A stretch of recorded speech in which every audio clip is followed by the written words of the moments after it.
different interventions so that we can reach as many young people as possible. We need to democratize opportunity so that one intervention serves one section, another intervention serves another section, another intervention serves another section, as we seek to democratize opportunity so that we can reach to as many young people in the Republic of Kenya as we can. Na ndio sababu hiyo mimi nafurahi kusimama mbele yenu na kuwazungumzia nyinyi kama vijana wa Kenya. Mimi nataka niwahakikishie nchi yetu ya Kenya, this country called Kenya, by God's grace, we are going to change this country. And the men and women that are going to change this country, you are part of them. Mtu asiwaambie ya kwamba hii Kenya itarudi nyuma. Mtu asiwauzie story ya Kenya that is a failed state. The failed state is in their heads, is in their failed heads. Kenya is going forward. And I want to tell you, the challenge we have had as a nation, shida tumekuwa nayo kama taifa, sio shida ya vijana, sio shida ya wananchi, sio shida ya pesa, ni shida ya uongozi. That is the challenge we've had. Leaders. Viongozi wengi hawana habari. I say this without fear of any contradiction. The challenge we have had is a challenge of leadership. Mtu tu anataka kupigiwa makofi. Morning, evening. Anaimbiwa na wamama. Morning, evening. Na hakuna kitu anafanya. He has no plan. He has no idea. He has no agenda. He has no program. He has no vision. Watu wanahangaika tu kuimbia huyu mtu. Left, right, center. Oh, bwana mkubwa, excellency, nani, nini. And let me tell you, we made a decision that we are going to change this country. And we are changing Kenya one step at a time. When I came into office, the economy was doing badly. Inflation was at 9.6%. Our dollar exchange rate was close to 165. Kenya was set by all that it was going to default in its international financial obligation. But we provided leadership. Today, there is a world of a difference in the economy of Kenya of 2026 and the economy of Kenya of 2022. Today, inflation has come down from 9.6% to 4.5%. Our dollar reserves have grown from 7 billion to 12.3 billion, the highest in the history of Kenya. Today, I have told you, the dollar exchange rate, which was at 165, today is at 129 and coming down. Today, Kenya has grown its economy. We have overtaken Angola, we have overtaken Ethiopia. Kenya is the 6th largest economy in just 2 years. Listen, young people. It is not because we discovered anything new. It is because we have provided leadership. We have made the decisions that are necessary for Kenya to move forward. It is not that we didn't have money to run a program like Nyota. The only challenge was that there was no leadership on how this is going to happen. And that is why I want to persuade you, young people. You, your energy, your talent, your expertise is going to transform our country. Do not accept to be used by people who just see young people as people wa kupiga makelele, contractors wa kwenda kutupa mawe, watu wa kwenda kufanya mambo haya mengine. Mtu akitaka mtu ya kutupa mawe, contractor number 1 aweke mtoto yake, sio hawa vijana wa Kenya. Sijui kama tunaelewana, tuko pamoja. Nasikia viongozi wengine wanaongea tu hapo, oh, vijana nyinyi tunataka mkuje mtusaidie kupiga watu wengine. Vijana nyinyi tunataka mkuje mtupigie kura. Vijana nyinyi, young people of Kenya are not voting machines. They also want to know how are they going to change their status? How are they going to make progress? What is the plan for them to improve their lives, to grow their jobs, to have revenue, to be able to progress? Ama namna gani? Sijui kama tunaelewana. Tuko pamoja? And I am talking to you candidly because, skizeni my friends, we will change this Kenya by God's grace. Nyinyi mnanielewa? And I am very confident. When I talk about we are moving Kenya to the first world, I am determined and I am serious. And it is because we have a plan to do it. Na mutaiona, just when you are here, this country is going to change. Tunaelewana? Let me give you just a few things for you to think about. The first thing we must do is that we must make sure that every child in Kenya has an opportunity to learn. Countries like Korea, countries like Singapore, countries like Malaysia, they invested heavily in education. And that is the reason why in the last 3 years, we have increased the budget for education from 500 billion shillings to 702 billion shillings this year. It is the reason why we have built an extra 23,000 classrooms, because education is important. It is the reason why we have hired 100,000 teachers, because education is important. It is the reason why we have a new student-centered funding model for our universities and our TVETs, because the education of the young people of the Republic of Kenya is important. And it is the reason why, going forward, we're going to put more money in STEM subjects, in science, in research, in technology, because we need the human capital that is going to move Kenya from a third world country to a first world country. Nyinyi mnanielewa? That is what we are going to do.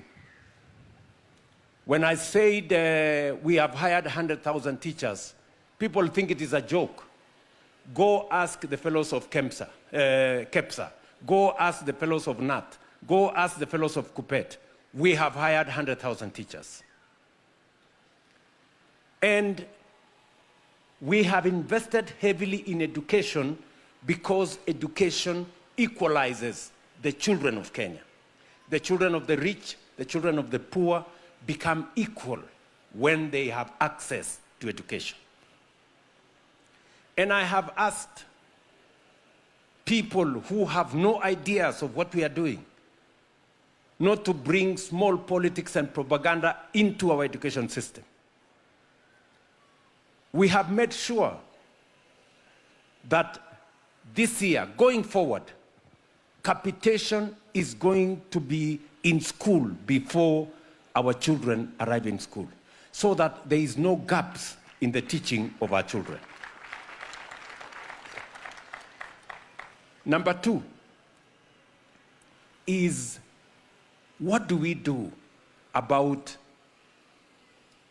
the investment we are having in education? Hawa vijana tukisha tumia pesa nyingi kuwasomesha, what happens when they come out of school, when they come out of college, when they come out of university? For a very long time, kwa hii Kenya, there was no plan. And I say so without fear of any contradiction.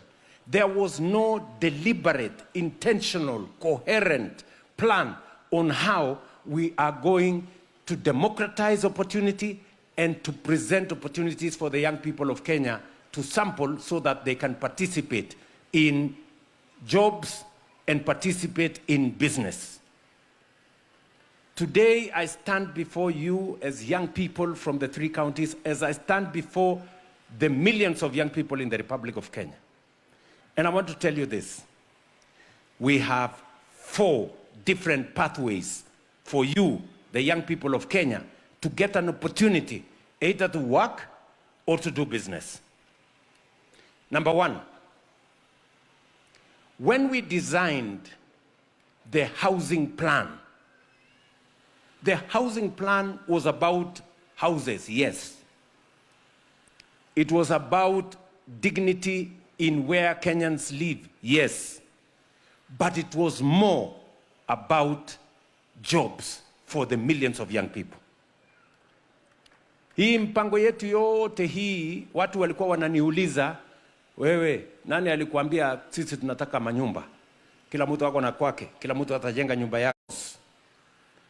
There are thousands of young people, engineers, architects, quantity surveyors, electricians, plumbers, masons, carpenters, and everybody working in our housing program, whether in the housing program or in our markets program, or even right here in Machakos at the university here, we are building hostels for 2,500 students, and we have young people working there.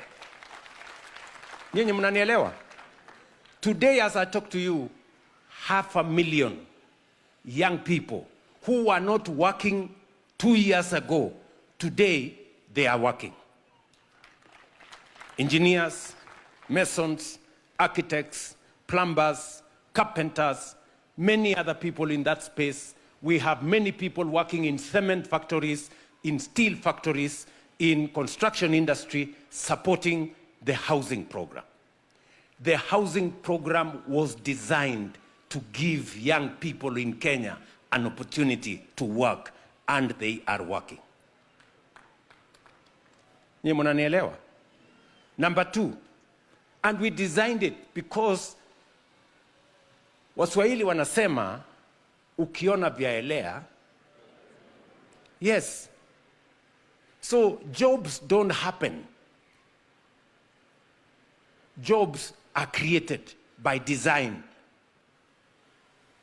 And government has the responsibility to design programs that create opportunities.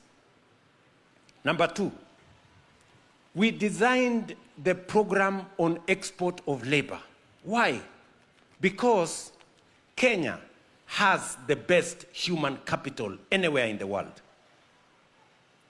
I say so not because I am president of Kenya.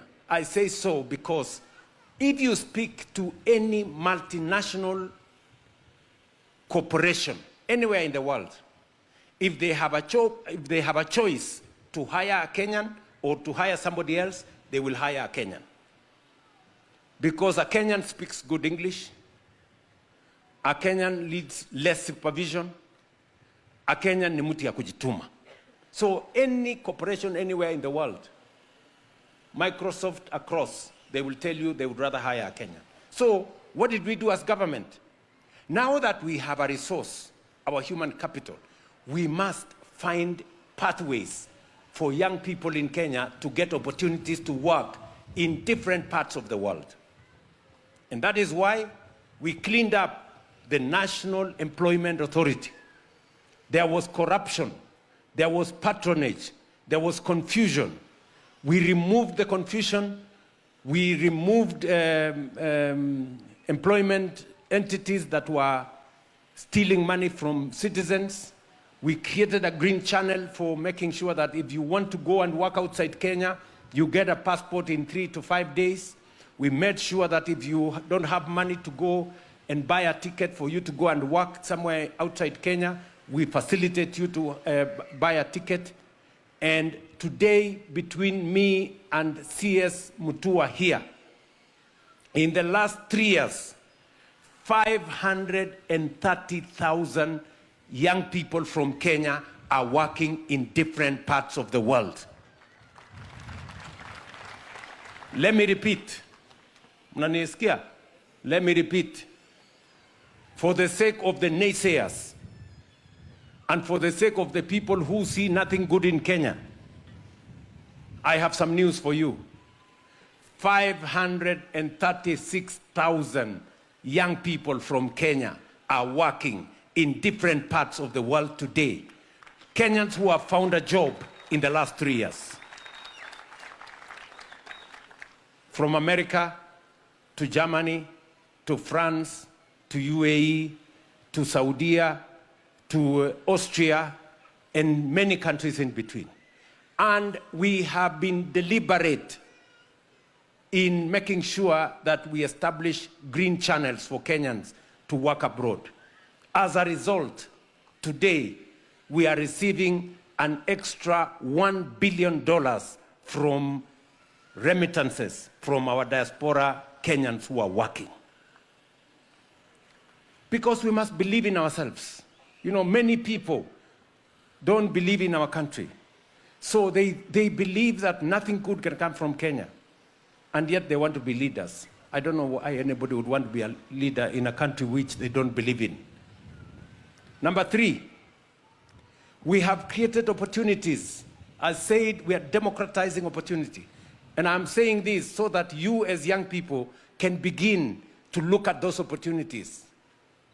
Musingoje, hakuna nafasi itakuja kukutafuta nyumbani. Vile ulijituma kwa Nyota, wengine wanaweza kujituma kwa digital jobs, wengine wanaweza kujituma kwa our housing program, wengine wanaweza kujituma kwa export of labor, and we want to give you concrete opportunities for young people in Kenya to either work or to do business. I said number 3 is our digital jobs platform. We have worked with many companies across the world under the business processing outsourcing program. We have young people working on our digital platforms on the Jitume centers, on ICT hubs. I said recently, last year, I went to open one building in Ruiru, where we have 5,000 young people working for American companies from Ruiru here. And we are expanding that footprint. And we want more young people to work in our digital platforms. Na wewe ujiulize, so that we can give you opportunity. Unajua, for a long time tulikuwa tunasema ili vijana wapate kazi. Lakini hatujapanga hawa vijana watapata kazi hiyo wapi. Today I can tell you, in our digital jobs platform, you can get a job. In our housing plan, you can get a job. In our Kazi Maju, under our export of labor program, you can get a job. And today I am here to tell you, you can also do business. You can also do, pia unaweza kufanya biashara. Na leo tumekuja hapa na nimewaambia vijana 820 watakuwa part of this program. And I have come here in person to demonstrate, kwa sababu unajua kama ningesema vijana 6,000, 5,900 wa Machakos, Makueni na Kitui, kila mmoja wao tuko na shilingi 50,000 yao. Wale watu hawaamini Kenya hii wangesema hiyo ni uongo, wapi hawa vijana? Sijui nini. Sasa mimi nataka kuuliza, nyinyi ni watu wa Machakos na Kitui na Makueni? Ama nyinyi ni watu wa kutoka Uganda na Tanzania? Mnatoka Kitui, Machakos na Makueni?